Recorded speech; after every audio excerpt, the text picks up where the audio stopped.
you're literally going to be part of the Third World War. You're going to have the option to die by famine. You're going to have the option to die by famine being hunger, okay?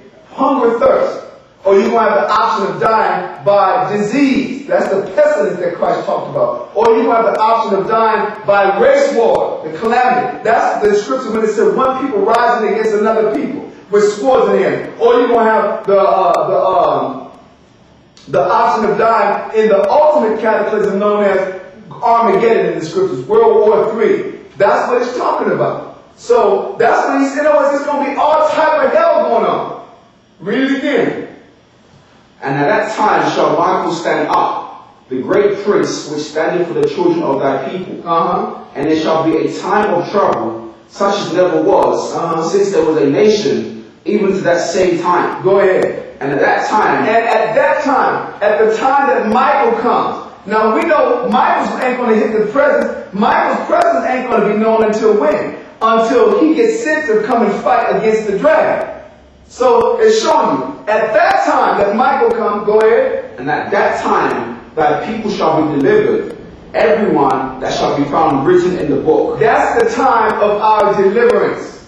That's what this is talking about. So when it says Michael fought the dragon and his place was found no more in heaven, all that's saying is this right here. I'm going to read it again. It's saying, how art thou fallen from heaven, O Lucifer, son of the morning? How art thou cut down to what? To the ground, which didst weaken the nations. Alright? That's what it's talking about. Now, where you at, brother? Daniel chapter 12, verse 1. You finished that, right? Go back to Revelation now and finish that. Okay. You were at verse you read verse 7. Now let's finish verse 10. Okay, well I want you to read verse 9 again. Okay. Revelation chapter 12, verse 9. And the great dragon was cast out, that old serpent called the devil and Satan, which deceiveth the whole world. Now, listen, it's showing you all the different names for this entity that's in Isaiah is called Lucifer. In Isaiah chapter 14, the Lord referred to him as Lucifer. In Isaiah chapter 34, the Lord referred to him as Idumean. In in Revelations chapter 12, it referred to Lucifer, Idumean, came back and called it the devil. It called him that old serpent.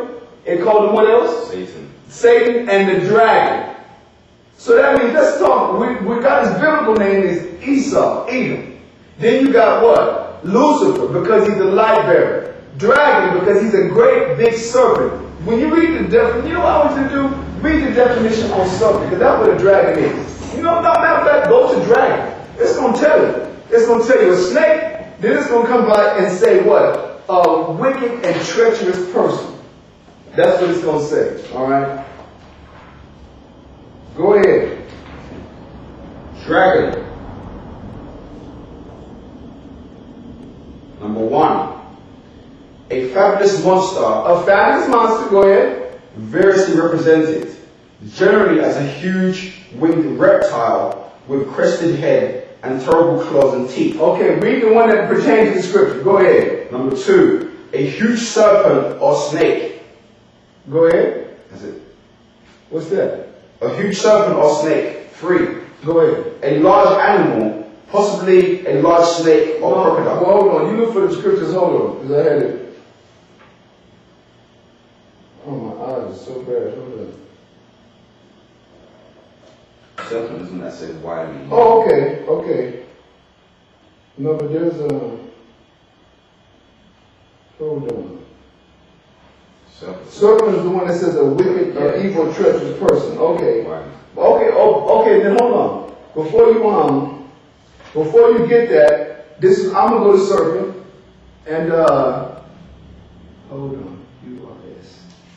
You're right, brother, because it said that old serpent, and that's what we used to hook it up with. QRS. Okay. Then go ahead and find that. QRST.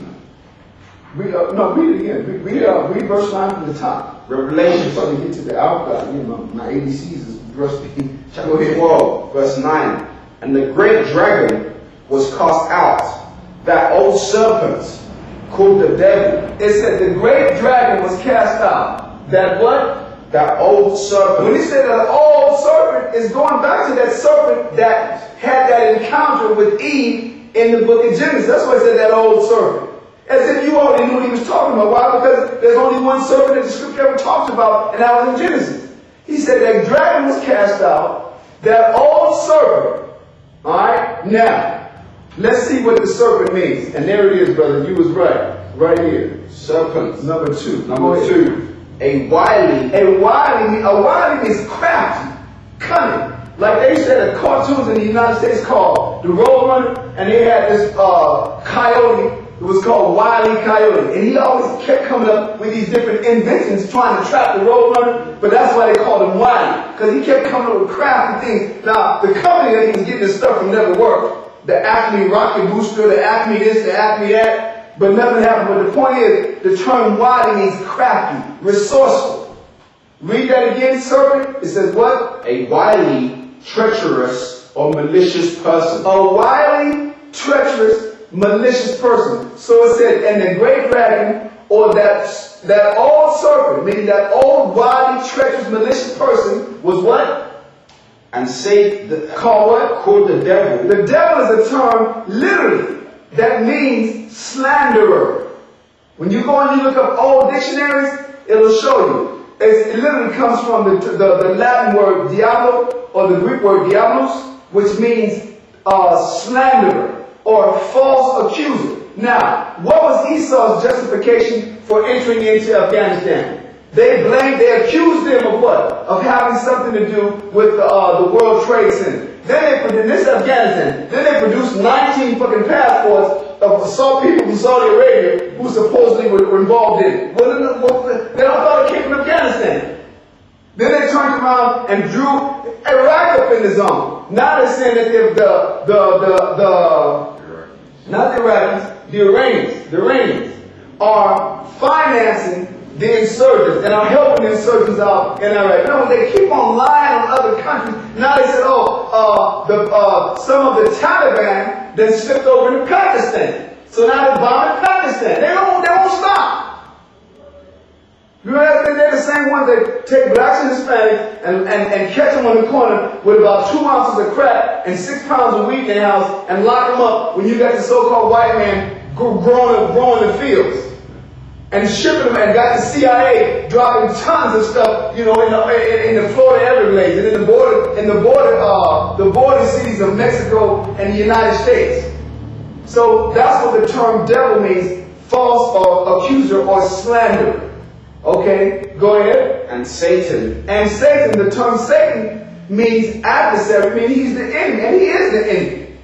People run around talking about, I got some damn Edomite white friends. They're the damn enemy, man. Go ahead. Which deceiveth the whole world. In other words, he's been lying. Now, let's go from the past and let's keep in the present. Who is the one that's been lying to the world? Did they ever find the weapons of mass destruction in Iraq? Lie. You know what I'm saying? All the justifications for why they went into these other countries and overthrew sovereign nations, they always lied about it. They've always said, which deceived the whole world. Everybody running around here on September 11th, 2001 crying for Americans. And it turns out it was a self-inflicted wound, man. It was a, quote, inside job. It was another one of many state-sponsored terrorist attacks. That's all it was. Just like the bombing of the Maine, just like the lie about the Gulf of Tonkin event that started off America's involvement in Vietnam. Just like the Cuban everything that drew America to Cuba, there's all lies. This dude been deceiving everybody. That's how they got the country. That's how they got the damn country, man. Lying to the Indians, creating what? Lying to the Native Americans and breaking 1 million some peace treaties. I shouldn't grossly exaggerate, because it was really only over 500. But damn, and that makes me wonder how intelligent was our brothers, the Native Americans. You know, after the third lie, after the third tree, you right about catch on. You know how Bush used to stumble over that phrase, you fool me once, shame on you fool me. Remember, he couldn't get it. Well, the same